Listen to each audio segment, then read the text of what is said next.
That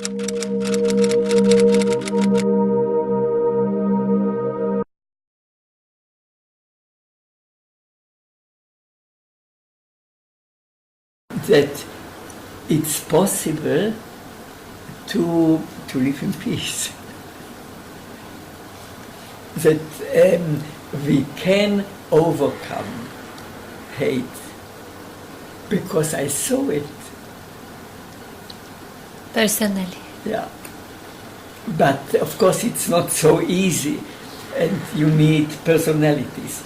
And I was terribly lucky, because when I came to Israel, he gave me recommendation to his friends in Israel, and so on and so forth.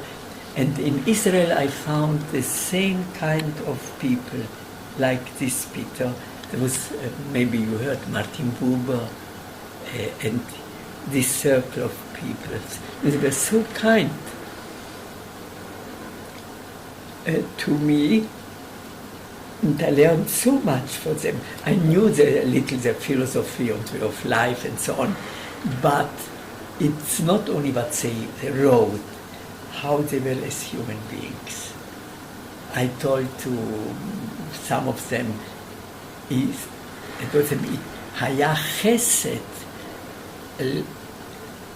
להיות איתך, which means chesed in Hebrew means like a blessing.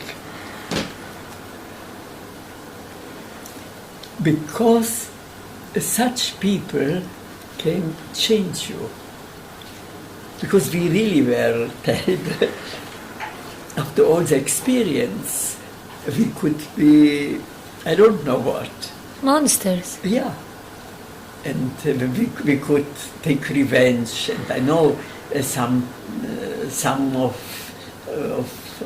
don't know, of people I know went terribly ways too. Revenge and so on.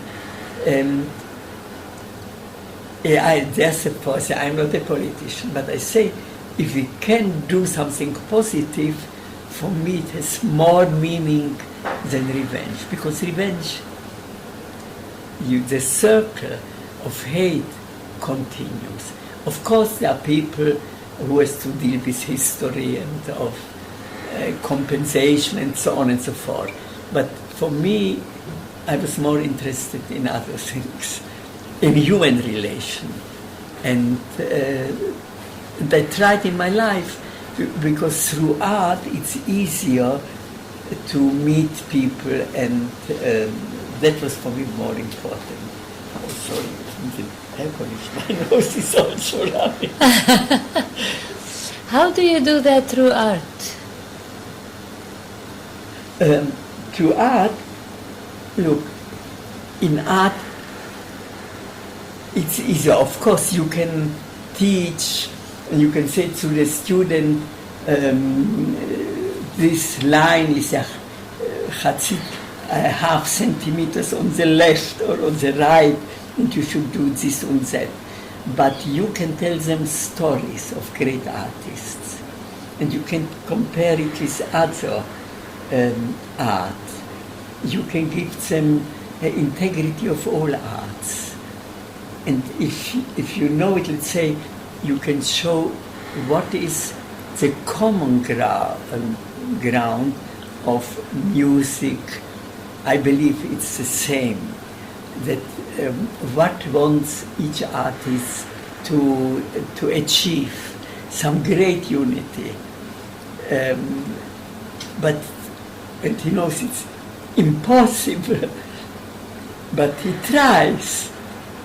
And the very great artist, really, somehow you feel it, and we say it's divine, but what we want to say, it's so mushlam, it's so united, it elevates you.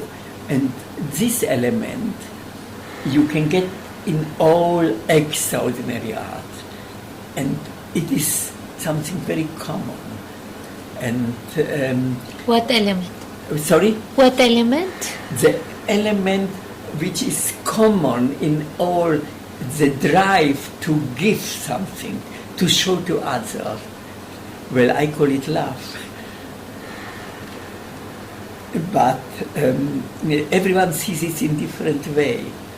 The greatest love is maybe towards what we call God, or in human being what we love, or the highest achievement in art.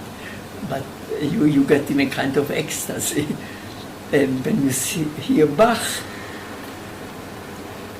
if somebody has an ear for music, says you don't need arguments that there exists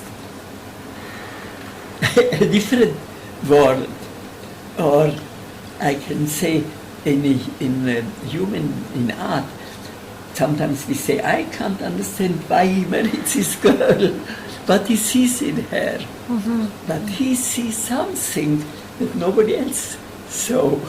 It's true. That is the miracle. And that is in art the same. The greatest drawing in art of Rembrandt is some little pass in a field. Nobody would look at it, but he saw in it the whole world. That is, or Van Gogh saw suddenly a chair different than other one. So, I mean, that is a variation, a new variation of the same. Life is always the same, but artist opens a new window, which we haven't seen before. I, let's say, explain in all love stories, our lives B and B life C. That's a tragedy. Yeah, but what can you say more? But then comes Tolstoy and Anna Karenina and shows you a new way, which it's also A, B, C, but in a new way. And I mean, the same thing with a new perspective, which nobody saw it before like this. And that is the greatness. You discover, like Rembrandt didn't have to choose a beautiful thing, he saw a soul in every human being, such a deep soul that it's something which we haven't seen before. Or like an interpretation for the Bible. He saw a new interpretation. He made illustration to the Bible, but so deep and so wonderful, that he reached a root, or like Kafka. Why can we identify with something even so deep? In Kafka it's not so pleasant, like the story you know before, the gate, and the poor man wants to go in, and he doesn't let him in, and he dies before the gate, and he says, now I close it. Sorry. And then he tells him this cruel thing, only for you. Was the gate for you made? What does it mean? Maybe he didn't try enough to go in. It's all situation. Yes, it's amazing, yes. The genius of Kafka. So that is, and this kind of modern things is a new way of a very, very old story. That is the question, actually, from above, Ben Adam, where are you?